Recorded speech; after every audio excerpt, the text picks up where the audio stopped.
Hi, Sandra. Hope you're doing well.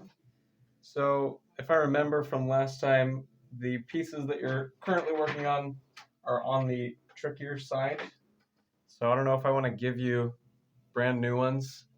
Um, Although, if you watch this and you think to yourself, "Oh man, I wish, I'm actually totally done with these. I wish that he had given me something new."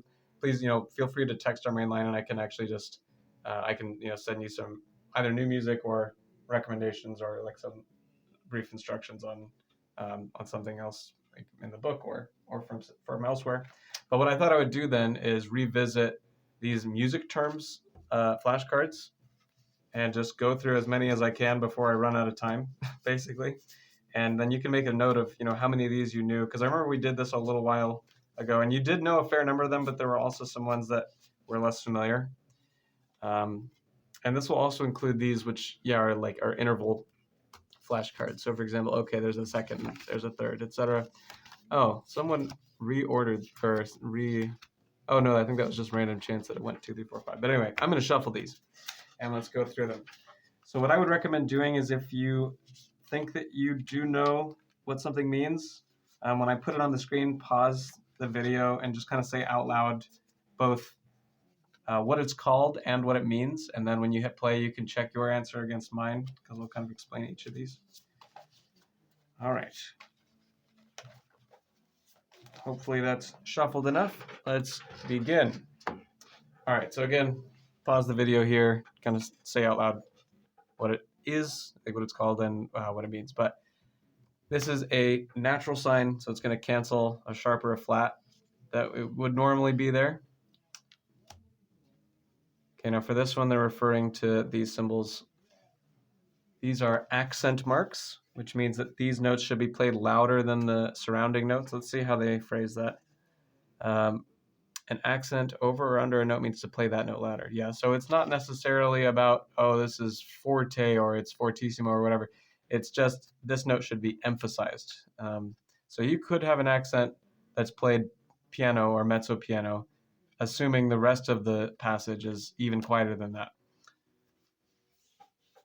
Okay, this one is a tie, which, as we know, unfortunately looks a lot like a phrase mark.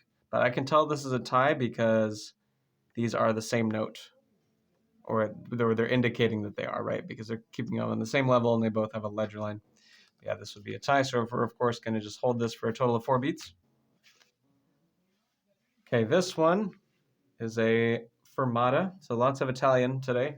This is a fermata, which means you're going to hold that note or rest longer than it's literally written.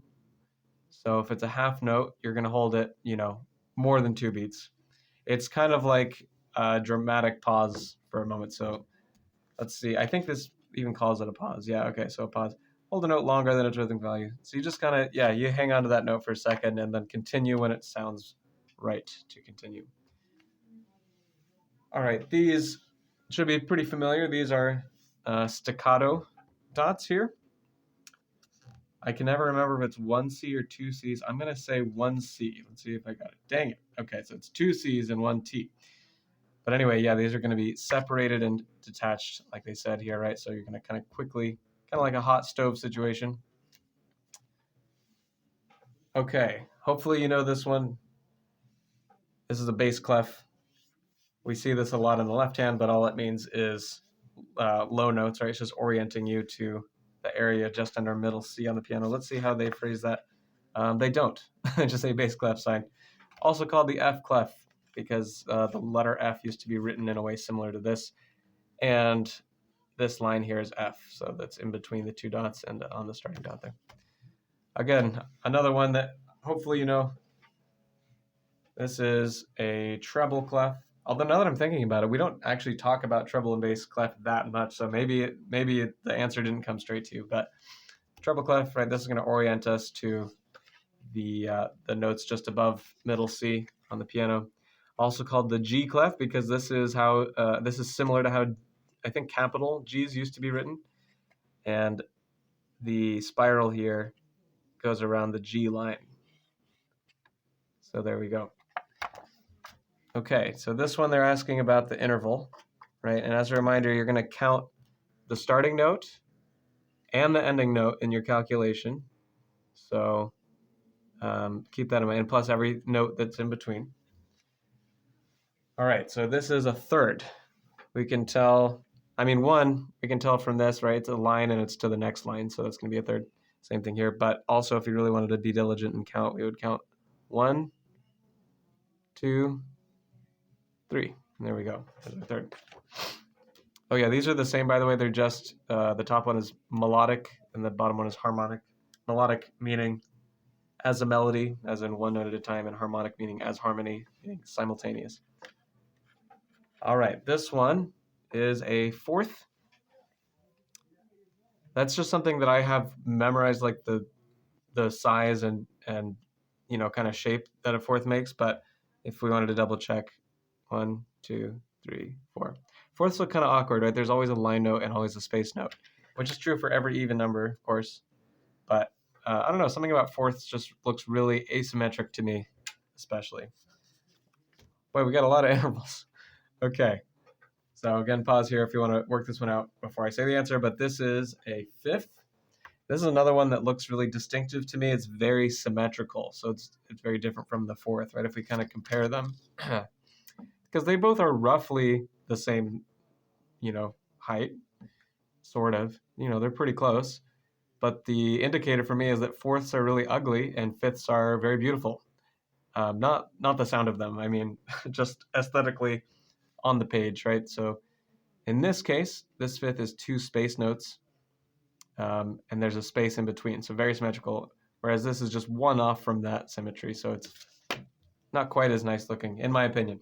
But anyway, that's going to be a fifth, but again, we can double check. We can go 1, 2, 3, 4, 5. All right, some more Italian coming up here. This one is mezzo piano. Bonus points if you know how to spell mezzo. But that's going to be moderately soft or medium soft. That's how you spell mezzo, by the way. Medium soft, moderately soft. Okay. This one, I can't remember the Italian for this. I think it's ottava or something, but I just know it as the octave sign.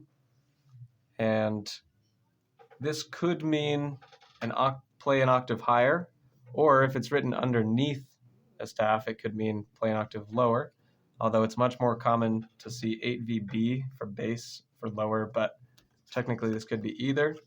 I think, this just calls it the octave sign.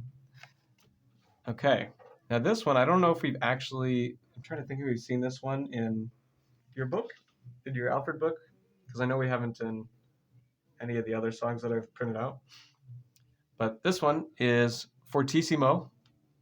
It's louder than forte, so it's very loud. Extremely loud, and there's the Italian spelling there. This is another one I don't think that we've really covered all that much, and this is actually one I didn't know myself, or at least it's something I had to Google all the time. But this is a tempo marking, meaning it's indicating speed of the piece, speed of the beat, and this one I believe means walking tempo, walking pace. Yeah, walking. So what they mean by that is that the beat of the song should be roughly the same speed as footsteps, right? So you can kind of imagine something like that. All right, another one we may not have seen. This is pianissimo, and you can probably guess that this is even quieter than piano. So very quiet, extremely quiet. I guess very is a better way to phrase it because there's also pianissimo, which is 3 P's, and that's extremely quiet.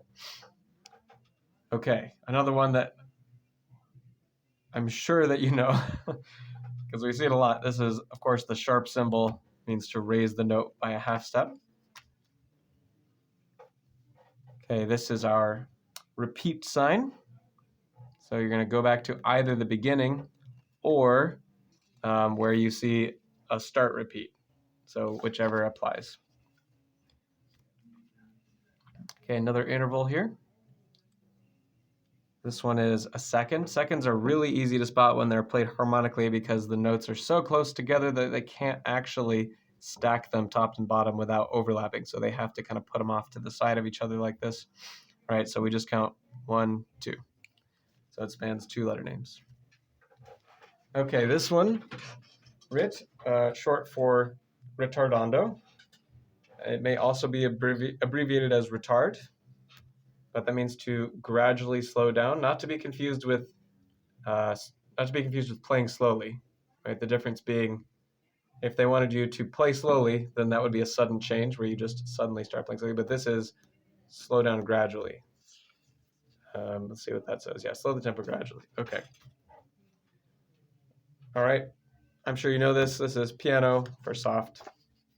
This one might be upside down. Let me see. No, it's not. Okay. There's no way to tell. Okay.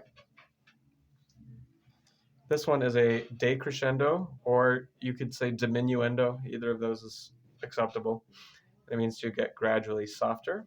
I believe they have decrescendo here. I've seen other books say diminuendo.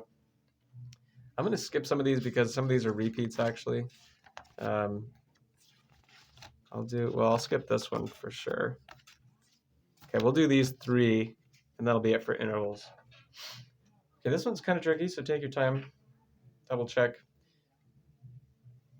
All right, so as we talked about with the fourths, all of the even numbered ones are lopsided, meaning that there's 1 space note and 1 line note, always. So already off the bat, I can tell this is going to be an even number, and that really simplifies what I have to do here, because it's obviously not a second, and it's obviously not a fourth.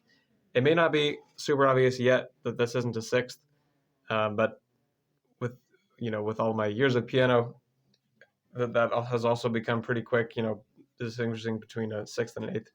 But anyway, this is an eighth or an octave.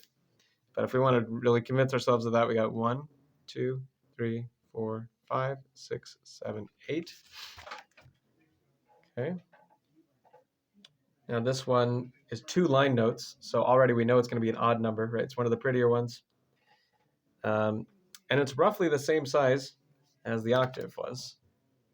But the octave, you can see, is a little bit bigger, so we can deduce that it's a seventh, which it is. But again, we can count 1, 2, 3, 4, 5, 6, 7 as we count every line in space. And this will be, I think, the final one for now. So I make sure I have time to upload this, get that sent off to you. All right, this one is a fifth. I admit that this fifth is less aesthetically pleasing than the one we looked at before, which I attribute to one of the notes being below the staff. So it's got a ledger line, which kind of throws off the balance a little bit. But again, it's 2 line notes, and there's a line note cutting right in the middle between them. So overall, pretty symmetric.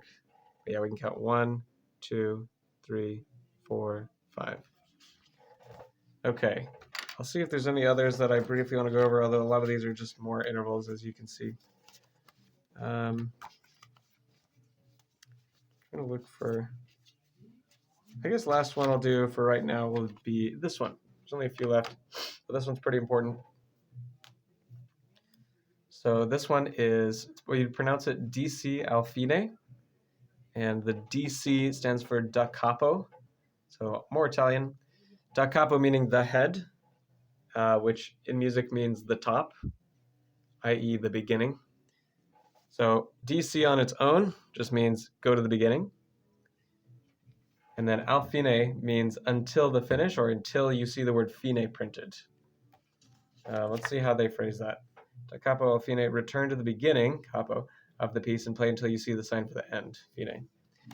And yeah, that'll be it. But if you're curious, these are the ones that were left over. If you want to see if you can identify all those. But anyway, I hope you have a great rest of your week, and I'll see you next Tuesday. Take care.